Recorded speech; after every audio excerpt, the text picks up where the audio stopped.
Assalamualaikum warahmatullahi wabarakatuh. Perkenalkan, nama saya Zara Kirana Rahmadianti. Saya Yudi Ahmad Rizky.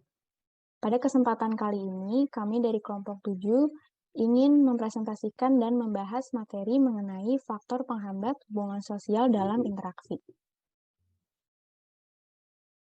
Bagaimana hubungan sosial dapat terlambat? Kurangnya jalinan relasi dan komunikasi antar masyarakat dapat mengakibatkan terhambatnya hubungan sosial. Alasannya yaitu karena masyarakat cenderung bersikap apatis dan perubahan sosial menjadi sulit dilaksanakan. Hal ini juga dapat berdampak pada kebudayaan masyarakat yang sulit untuk berkembang. Adapun faktor penghambat tersebut dapat dijelaskan sebagai berikut. Apa saja faktor penghambatnya? Yang pertama adalah adat. Adat istiadat atau kebiasaan yang ada di masyarakat yang dianggap mutlak membuat seseorang akan sulit menerima sesuatu yang baru. Hal baru terkadang dianggap berbeda dengan adat yang ada dan tidak dapat ditoleransi. Contohnya suku-suku bangsa yang masih tinggal di pedalaman. 2. Hambatan ideologis. Seorang yang memiliki ideologi dan kepercayaan yang di mana hubungan sosial dengan kelompok itu tidak diperlukan, maka akan menghambat terjadinya interaksi. Yang ketiga, persaingan. Adanya persaingan dalam melakukan hubungan sosial membuat seseorang kadang tidak memiliki kesempatan untuk melakukan interaksi. Yang keempat, takut akan kegoyahan. Ketika seseorang sudah merasa nyaman dengan keadaan yang saat ini, dia akan merasa takut dan kurang nyaman jika melakukan interaksi dengan orang lain. Hal ini membuat seseorang merasa ragu untuk melakukan interaksi sosial dengan orang lain.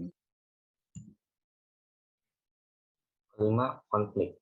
Permasalahan yang terjadi di masyarakat terkadang yang membuat seseorang merasa terbatas untuk melakukan interaksi satu dengan yang lainnya. Contohnya pertikaian dengan kekerasan antar suku atau tawuran antar warga beda kampung. Yang keenam, stereotip. Kecurigaan terhadap kelompok masyarakat tertentu membuat seseorang tidak ingin melakukan interaksi sosial. Apabila kecurigaan berlebih, akan membuat seseorang jauh dari jangkauan masyarakat. Selanjutnya adalah sikap apatis. Seseorang yang tidak memiliki kepedulian dengan lingkungan akan sulit melakukan hubungan dengan lingkungan sekitarnya. Sikap acuh tak acuh kadang membuat orang tersebut tidak disukai atau terkucilkan dengan lingkungan. Contohnya, sukar untuk membagikan tenaga atau berpartisipasi dengan semua kegiatan yang berhubungan dengan kepentingan bersama. 8. Antisosial. Sikap yang tidak peduli sekitar dan merasa tidak membutuhkan orang lain akan membuat seseorang sulit beradaptasi dengan lingkungannya. Apalagi jika dalam dirinya tidak ada keinginan untuk melakukan interaksi dengan orang lain. Yang kesembilan, etnosentris. Terlalu menyinggung tinggi adat yang dimiliki dan rasa bangga membuat seseorang tidak mampu menerima keberadaannya. Hal ini akan membuat seseorang sulit memahami sekitarnya.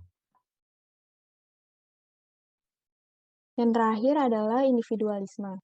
Sikap seseorang yang merasa mampu bertahan hidup tanpa bantuan orang lain, melakukan segala kegiatan sendirian, dan tidak peduli dengan lingkungan, membuat mereka kesulitan dalam menjalin hubungan sosial dengan siapapun di sekitarnya.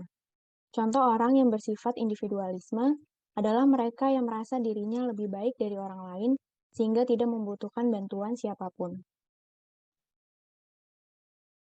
Berikut ini adalah mind mapping dari faktor penghambat hubungan sosial. Kesimpulan, terdapat 10 faktor yang dapat menghambat hubungan sosial, yaitu adat, hambatan ideologis, persaingan, takut akan kegoyahan, konflik, stereotip, sikap apatis, antisosial, etnosentris, dan yang terakhir, individualisme. Sekian presentasi dari kami, kurang lebihnya mohon maaf. Terima kasih. Wassalamualaikum warahmatullahi wabarakatuh.